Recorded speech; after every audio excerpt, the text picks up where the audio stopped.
नमस्कार दोस्तों, आज हम सुनेंगे अन्नपूर्णा व्रत कथा और आरती। तो आप सभी लोग बड़ी ही श्रद्धा और प्रसन्न चित मन से इस कथा को पूरा अवश्य सुनिएगा। और माता अन्नपूर्णा देवी की कृपा पाना चाहते हैं तो इस कथा को बीच में अधूरा बिल्कुल भी मत छोड़कर जाइएगा। इस कथा को एक बार पूरा अवश्य सुनिएगा। माता अन्नपूर्णा का 21 दिवसीय यह व्रत अत्यंत चमत्कारिक फल देने वाला है। यह व्रत अहगन मार्गशीर्ष मास में शुक्ल पक्ष की प्रतिपदा से शुरू कर 21 दिनों तक किया जाता है। इस व्रत में अगर व्रत न कर सके तो एक समय भोजन करके भी व्रत का पालन किया जा सकता है। इस व्रत में सुबह घी का दीपक जलाकर माता अन्नपूर्णा की कथा पढ़ें और भोग लगाएं। हिंदी पंचांग के अनुसार हर वर्ष मार्गशीर्ष मास की पूर्णिमा तिथि को अन्नपूर्णा जयंती मनाते हैं। अन्नपूर्णा जयंती के दिन व्रत करने से घर अन्न, खाद्य पदार्थों और धन धान्य से भर जाता है। आज के दिन माँ अन्नपूर्णा की विधि विधान से पूजा की जाती है। मार्गशीर्ष पूर्णिमा के दिन भगवान शिव ने लोक कल्याण के लिए भिक्षुक रूप धरा था और माता पार्वती ने माँ अन्नपूर्णा का अवतार धारण किया। आइए सुनते हैं माता अन्नपूर्णा की व्रत कथा। अन्नपूर्णे सदा पूर्णे शंकर प्राण वल्लभे ज्ञान वैराग्य सिद्ध्यर्थ भिक्षाम देहि च पार्वती। माता च पार्वती देवी पिता देवो महेश्वर बांधवा शिव भक्ताश्च स्वदेशो भुवनत्रयम्। एक समय की बात है, काशी निवास धनंजय की पत्नी का नाम सुलक्षणा था। उसे अन्य सब सुख प्राप्त थे, केवल निर्धनता ही उसके दुखों का कारण थी। यह दुख उसे हर समय सताता था। एक दिन सुलक्षणा पति से बोली, स्वामी आप कुछ उद्यम करो तो काम चले। इस प्रकार कब तक काम चलेगा? सुलक्षणा की बात धनंजय के मन में बैठ गई और वह उसी दिन विश्वनाथ शंकर जी को प्रसन्न करने के लिए बैठ गया और कहने लगा, हे देवादिदेव विश्वेश्वर, मुझे पूजा पाठ कुछ नहीं आता, केवल तुम्हारे भरोसे बैठा हूँ। इतनी विनती करके वह 2-3 दिन भूखा प्यासा बैठा रहा।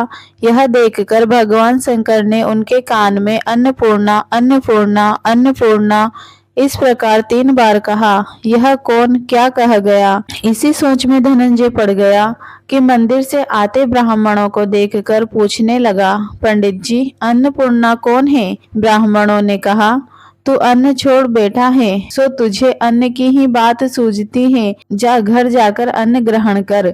धनंजय घर गया, स्त्री से सारी बात कही। वह बोली, नाथ चिंता मत करो, स्वयं शंकर जी ने यह मंत्र दिया है, वे स्वयं ही खुलासा करेंगे, आप फिर जाकर उनकी आराधना करो। धनंजय फिर जैसा का तैसा पूजा में बैठ गया।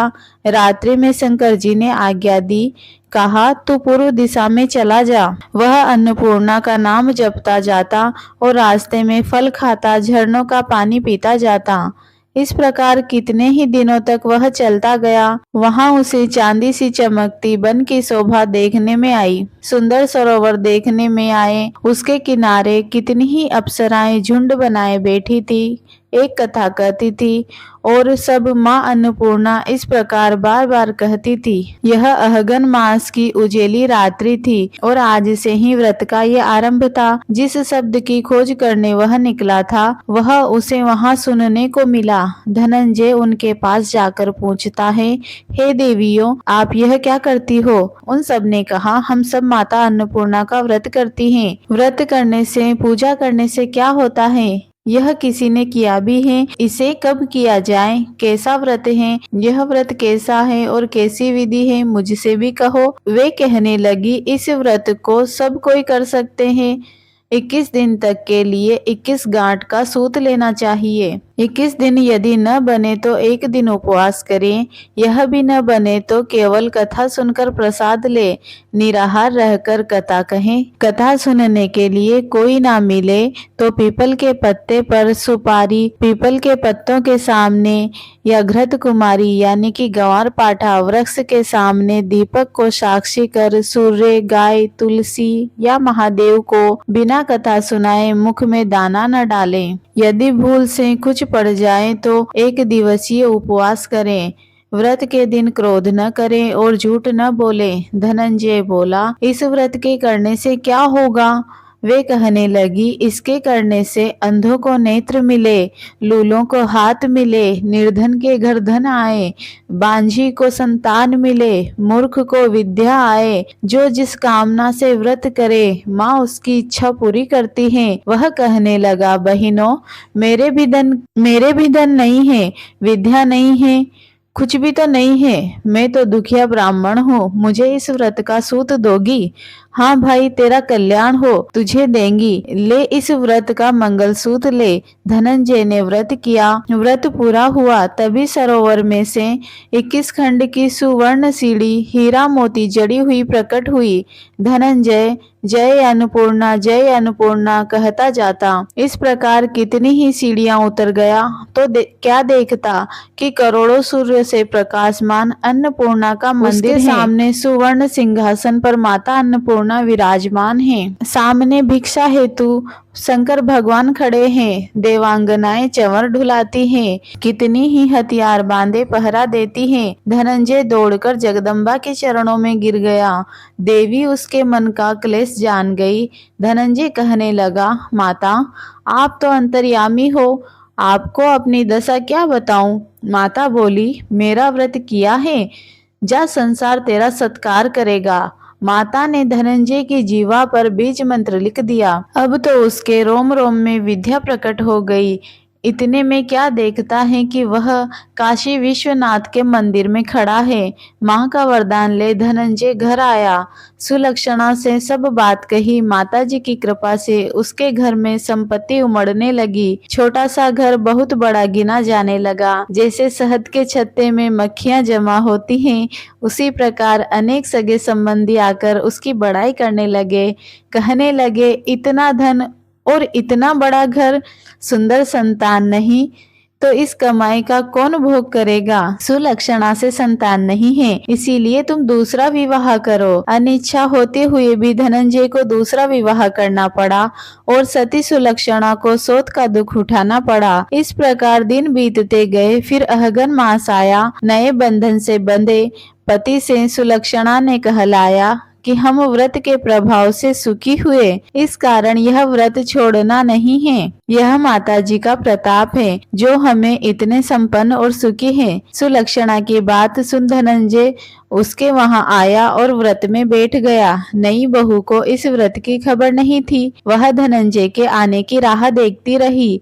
दिन बीतते गए और व्रत पूर्ण होने में 3 दिवस बाकी थे कि नई बहू को उसके मन में ईर्ष्या की ज्वाला धधक रही थी। सुलक्षणा के घर आ पहुंची और उसने वहां भगदड़ मचा दी। वह धनंजय को अपने साथ ले गई। नए घर में धनंजय को थोड़ी देर के लिए निंद्रा आ गई। इसी समय नई बहू ने उसका व्रत का सूत तोड़कर आग में फेंक दिया। अब तो माताजी का कोप जाग गया। घर में अकस्मात आग लग गई। सब कुछ जलकर खाक हो गया। सुलक्षणा जान गई और पति को फिर अपने घर ले आई। नई बहू रूठ कर पिता के घर जा बैठी। पति को परमेश्वर मानने वाली सुलक्षणा बोली, नाथ, बड़बड़ाना नहीं, माताजी की कृपा अलौकिक है। पुत्र कुपुत्र हो जाता है पर माता कुमाता नहीं होती। अब आप श्रद्धा और भक्ति से आराधना शुरू करो, वे जरूर हमारा कल्याण करेंगी। धनंजय फिर माता के पीछे पड़ गया। फिर वही सरोवर सीढ़ी प्रकट हुई, उसमें माँ अन्नपूर्णा कहकर उतर गया। वहां जा माताजी के चरण कमलों में रुदन करने लगा। माता प्रसन्न हो बोली, यह मेरी सुवर्ण की मूर्ति ले, उसकी पूजा करना, तू फिर सुखी हो जाएगा। जा, मेरा आशीर्वाद है तुझे। तेरी स्त्री सुलक्षणा ने श्रद्धा से मेरा व्रत किया है, मैंने उसे पुत्र दे दिया। धनंजय ने आंखें खोली तो खुद को काशी विश्वनाथ के मंदिर में पाया।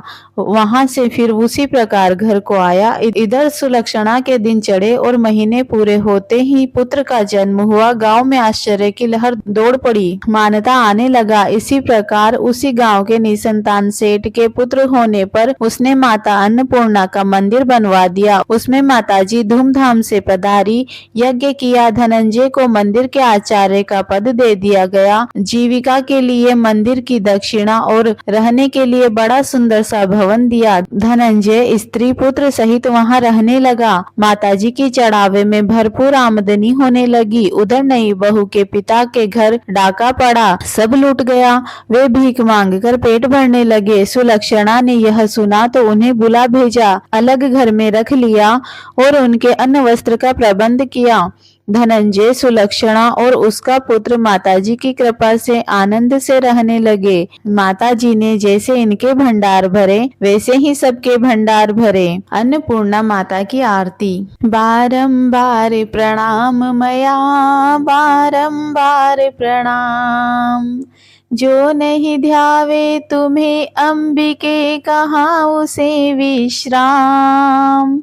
अन्नपूर्णा देवी नाम तिहारो, लेते होत सब काम।